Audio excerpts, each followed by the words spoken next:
Boa noite, Lucas. Fico feliz por termos essa oportunidade de conversar de forma respeitosa. Eu sou cristã, acredito em Deus, em Jesus Cristo como nosso Salvador, e estou aberta a ouvir seu ponto de vista também. Boa noite, Ana. Agradeço o convite para esse diálogo. Sou ateu, ou seja, não acredito na existência de um Deus ou ser sobrenatural. Acredito que o universo pode ser explicado por leis naturais, sem a necessidade de uma divindade.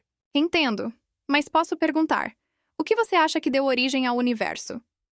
A ciência tem muitas teorias, mas nenhuma consegue explicar por que o universo existe em vez de não existir. É uma boa pergunta, e admito que a origem do universo ainda é um mistério em muitos aspectos.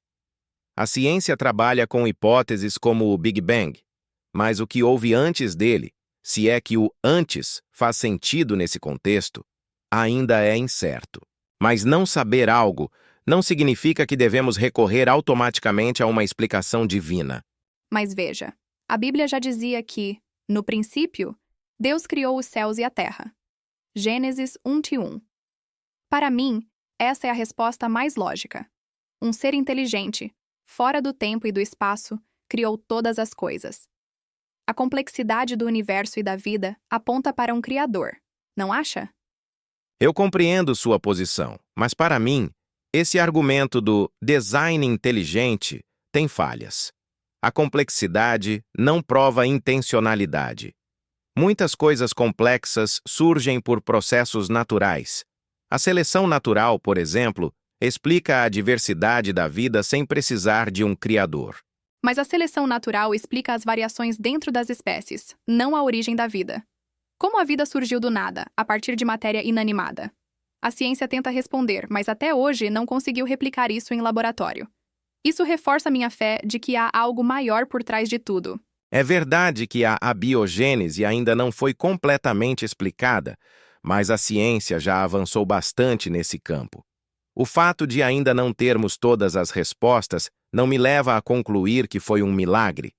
A história mostra que muitas coisas que antes eram atribuídas a deuses, como raios, doenças, eclipses, hoje têm explicações científicas. Mas a ciência explica o como, não o porquê. Por que existimos? Qual o propósito da vida? O que acontece depois da morte? Essas perguntas são existenciais, não científicas, e o cristianismo oferece respostas profundas. Fomos criados por amor, para amar a Deus e ao próximo, e temos uma esperança eterna. Essas perguntas são de fato importantes.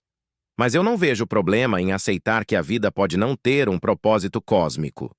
Isso me dá liberdade para criar meu próprio sentido, baseado em empatia, compaixão e contribuição à sociedade. A moralidade, para mim, pode existir sem religião. Você pode até ter valores morais, mas sem uma base absoluta, a moral vira algo relativo.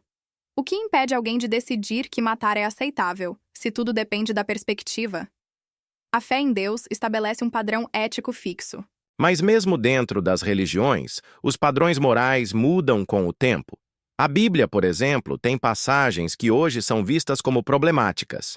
Guerras ordenadas por Deus, leis severas, desigualdade entre homens e mulheres. A moralidade humana evolui, e acredito que ela se baseia mais na empatia do que na religião.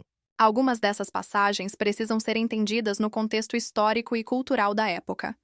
Deus se revelou progressivamente à humanidade, mas o centro da fé cristã é Jesus Cristo, que ensinou o amor ao próximo, o perdão, a humildade.